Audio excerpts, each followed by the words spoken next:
What's going on, guys? Aaron from Top Tier Gaming here, and today I'm coming at you with an updated Rika deck profile. And this is a deck I haven't updated in a while because as we've been more in the post-Mama format with, tier limits just going on a rampage through our format, it's like Rika's a deck I haven't really been able to play as much as I wanted to. But honestly, looking at the format where it is now and going into, post-Photon Hypernova format in a month, I actually think Rika's not in a terrible spot. I think it's a deck that has really good mechanics into a lot of what's going on, and it sort of prompted me to want to update this deck profile. And yeah, before we get into the profile, I do want to let you guys know, Discord link down below, along with all of our other social media links. Also, I'm trying to climb the 10K ladder. I think we're really close to 13K. I think we're at 12.8. So if you do enjoy this Yu-Gi-Oh content and you like what you see here, feel free to like and subscribe. And yeah, without further ado, let's hop into this Rika deck profile. Alright, so starting off, we're going to start with our 3 Rika Petal, which this is the main starter for the deck. The main normal summon you want to see, which is why we are maxing out on it. Rika Petal is the best normal summon because she is a Rika monster, in her name, which allows you to use the field spell even through interruptions, right? So if your starter gets Veilered or Ashed or something, at least you have field spell to get something along with it, like the trap or an extender in Glamour, which is why you want to maximize Petal because she is the best one to start with. She's also recursion, and it's interesting because she's in a good spot because your opponent can mill her from your deck with their Ishizu cards, but she's also weird with your opponent's shufflers, so it's not really a plus or a minus. It feels like there. It really depends on how your opponent mills along with their cards. But yeah, she does have some intricacies with your opponent's Ishizu cards, so that's important to kind of note. We're also playing 2 Rika Princess, and I've been on 2 for a while. I think 3 is just a lot. There might be reasons to go up to 3 now, simply because your opponent can mill this card more often, which is nifty. But yeah, honestly, this card is insane. It's an amazing card, but I just think you only need 2 because she puts herself back, and that means she is very resource efficient in herself, that you really want to take the 3rd and make it a really important spot in your deck rather than just a 3rd Rika Princess, in my opinion, which is why I do play the ratio at 2. Then we are still on 2 Primula, very similar Rika lineup from all my last lists because I do think the Rika lineup is fairly standard. Primula is a very important card for Rika Glamour. You really want a copy of this in your deck, and essentially I play 2 not only to have more Rika names to combo with my field spell, but also in the instance where I draw a Primula, you really do want her in deck for your Glamour combo where you get Princess and Primula to make Strenna. So we are playing 2 Primula. And then I'm on 2 Mudon. This is a card where I actually have fluctuated the ratios a lot between 2 and 3. I've been on 3 for the longest time, but honestly, again, I wanted to fit more defensive cards for the current format because the Rika engine is very powerful, but compared to the engines around the format currently, like Tier Limit, Sprite, the Rika engine itself is more control-y and needs some real oomph in its defensive cards to actually compete. So as much as I like Mudon, and I like 3 of it to draw her as an extender or as a way to break boards, I feel 2 is just the better ratio right now. And then 1 Snowdrop. This is something you pretty much always see at 1. She is a phenomenal extender, one of the best because she just is a double extender. She puts 2 bodies out on board, and she has the tribute mechanic as well. So she is fantastic, but she's something you want to be searching with Petal or Glamour for the moments you need her. Essentially, you're running 4 copies of Snowdrop if you count the Glamours, and then Petal can search it as well. It's a really good way to play around your Dryas combo getting interrupted. So she has a lot going for her, but you still only want to play 1 because she requires another card in hand to be an extender, essentially. So that is the Rika monster lineup. It is 10 Rika monsters.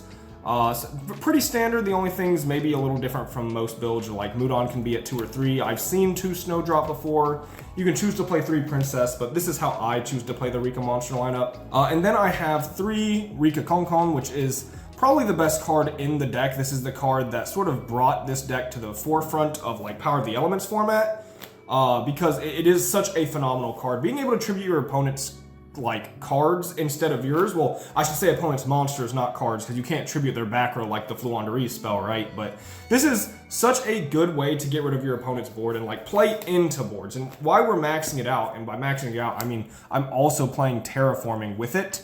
The reason we do this is because this is how your engine is really powerful at going second and board breaking. Not only is it like an extender going first if you get interrupted somewhere, having the field spell lets you keep playing to get Glamour or the trap card as an interrupt, but breaking boards, like against Sprite, if you activate Rika Concon, they're almost forced to either Smash Resist or Toad Negate it instantly. And just by activating this card, you get negates out of the way. So not only is it a very important piece of engine, but it's a go second card in that aspect because your opponent doesn't know if you have Glamour, Mudon, or Snowdrop in hand. So just by seeing this card, they're forced to react to it. And it's a really easy way to bait interrupts without actually doing anything. And then if it does happen to stick on the field, you know, you contribute your opponents like negates, like totally awesome. You can get rid of things like Elf, Red, Carrot. And really cool against something like Tearlaments is you can actually tribute their cards for cost. So you can tribute Kit Kalos, and of course your opponent won't get Kit Kalos' effect. And it's one of the reasons this deck actually had a good tier mirror, or like a good tier matchup up until the deck became bonkers post Mavens and even Darkwing Blast to an extent.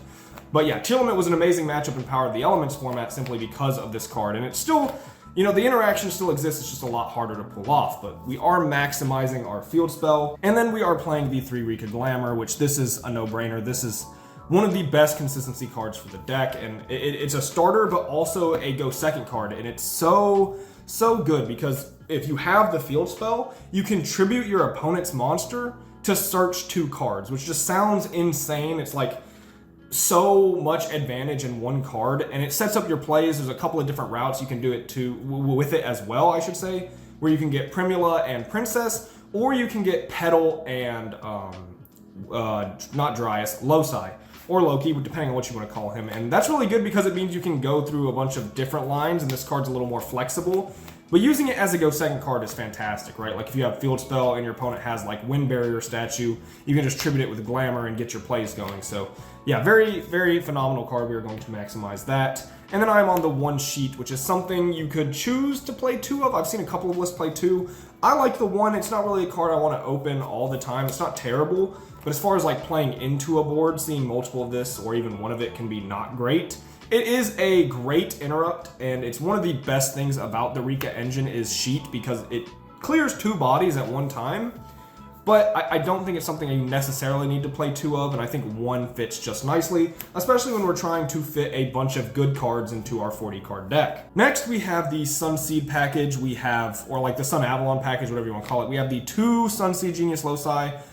Again, like I think your best normal summon is Petal, so I maximized on that and only played 2 of this because Petal tends to be a better normal summon due to the field spell. However, you actually have a lot of copies of this card in the deck, and your goal really isn't to normal summon him, which will make more sense as we go through the list. But we also run the 1 Twin. This is like the mandatory brick. This card's actually not terrible if you're already set up, but obviously this isn't a card you want to draw first turn because it's not great. You want to see it when you already have Loci Engrave.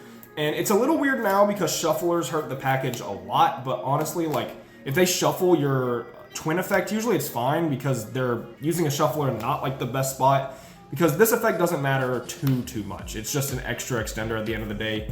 And yeah, that's the Sunseed monster lineup. Then we have the 1 Sowing, which you can play 2 of this as well. A lot of ratios actually do fluctuate in this list. And like, this card's not bad, so I can see why you want to play 2, but it really stinks when you open this card because you really just don't want to open this card. It's like Boot Sector Launch, where if you draw it, it will probably end up being playable regardless, but you didn't get it at a plus, which means you didn't draw like, I don't know, Called by the Grave, for example, or Mudon as an extender. You drew Sowing of all things, which is, you know, why I kind of want to play just the 1. But yeah, it is a very pivotal piece to your combo. And then the best Sunseed card is, of course, the 3 Unexpected Die.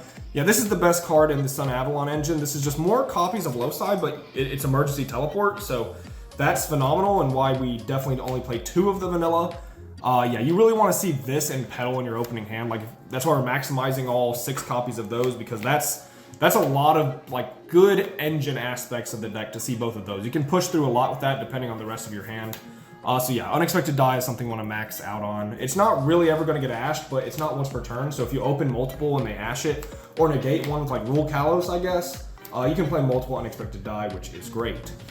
1 Lone Fire Blossom. This is really important in the deck because Lone Fire can be any plant, but also with Dance Peony in your extra deck, this card can come up super clutch.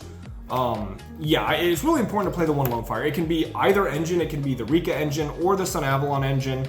And the only reason I don't play more, despite it being Lone Fire Blossom, like the perfect plant starter, is the fact that like this deck is just on too many normal summons, and like Lone Fire is susceptible to things, whereas like if they have Rural Kalos, for example, do you really want to be drawing Lone Fire Blossom instead of Petal? Not particularly. So one Lone Fire is pretty standard, but there is reason to up it. Arguably, I think it should just stay a 1-of, especially in this format. All right, that's it for Engine, and it was easy to see that a lot of my Engine, the packages were slimmed, right? Like 3 Mudon down to 2 Mudon. I only play 2 Loci, for example. I only play 1 Sowing. Things you could definitely up to 3, but instead I've decided to play more Go Second cards and more cards to kind of deal with the format. So hopping into like the defensive cards, we do have the 2 Triple Tactics Talent, which is insane. This card is so good to help you just like push past things and be just a really solid card going first or second.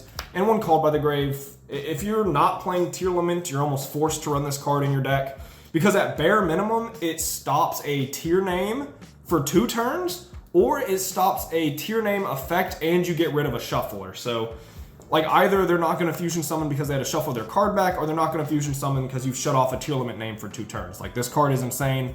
Every rogue deck this format should be playing it. Then for hand traps, I am on 3 Ash Blossom because, especially against a matchup like Sprite, if you're able to use your trap card to get rid of their normal summon and maybe 1 extender, and then you have Ash for starter, you almost just like win with very little. Ash is just decent versus everything, like stopping Havnus or Shiren effect is pretty okay. It's nothing amazing, but if you pair it with other hand traps, it's pretty solid. Then we have the 2 Ghost Bell, which this is a decent card. I only had space for 2 additional hand traps, so 2 Bell makes sense. You could technically play like, I guess 2 Crow if you didn't want to draw too many like not one or once per turn hand traps. But I think Bell is just so versatile, it's better than Crow in this deck. 3 Effect Veiler. This card is really good for hitting Kit Kalos. I feel like Veiler and of course Imperm respectively are just very good into, like, sometimes hitting Kit Kalos stops a lot because you really want to stop your opponent from getting their trap cards. That's like really huge because it's so much easier to play through their board if they don't have the traps. And Veiler can kind of stop it, and I think it's just a really simple card that's good into just about every matchup. And then same thing for Imperm, probably the best hand trap in the game right now outside of like the really high impact stuff like D-Shifter versus Tier and things like that, for example. And of course, going into Photon Hypernova, things like Nibiru will be a lot better. But yeah, 3 Imperm I think is self-explanatory. You want to draw like 2 hand traps, or at least try to, and try to weaken your opponent's board, and then you can use your engine to break through the rest. But yeah, that is going to be it for the main deck. It is 40 cards with, I believe, 14 Go Second cards, if I do the math right. 14 flex spots, we'll say. On to the extra deck. It's very standard for like how I've always been running it. I don't think there's anything necessarily this format where things should change the extra deck. However, going into Photon Hypernova, when Kashtira becomes more meta relevant, the extra deck might need to change slightly. But going into what we have now, we're still on the 3 Dryas because there are times where 3 Dryas comes up over other things. So yeah, I feel like this is pretty standard. And 2 Healer. You can definitely choose to play 1 Healer and 1 Thrasher because there are Thrasher lines.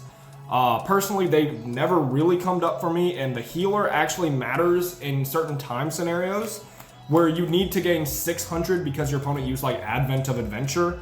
This is like the only time win condition in the deck, so I really want to play 2 of it because specifically against like Fluwandereeze, 300 is just not enough. But yeah, that is the Sunvine cards. Well, I guess we have more, but 1 Aromatherapy Jasmine as like one of your best Link 2s. This card is a big piece of the deck, and a lot of people play 2. Maybe I should try to fit 2 as well. It does come up where this gets impermed or something like that, and you can actually make a second one to continue your play.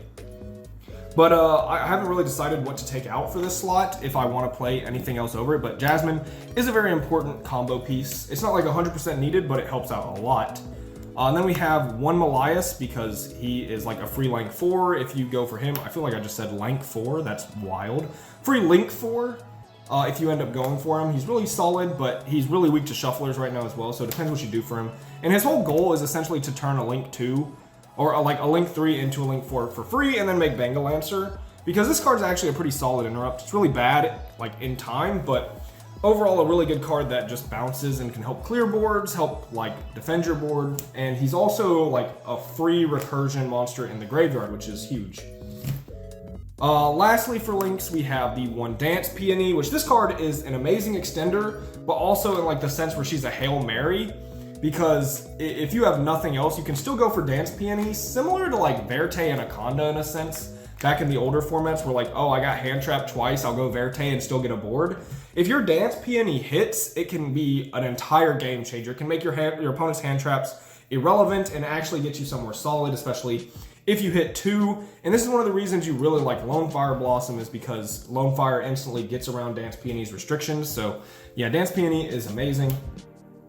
Then for Xyz monsters, we are on 3 Strenna, because like honestly, this card comes up more than a lot of other cards, where if you're in a grind game, you will just be wishing you had more copies of Strenna to recycle either your trap or a monster or make a bigger Xyz. So yep, 3 Strenna. I think this is pretty standard, but you could play 2. It is possible to play 2.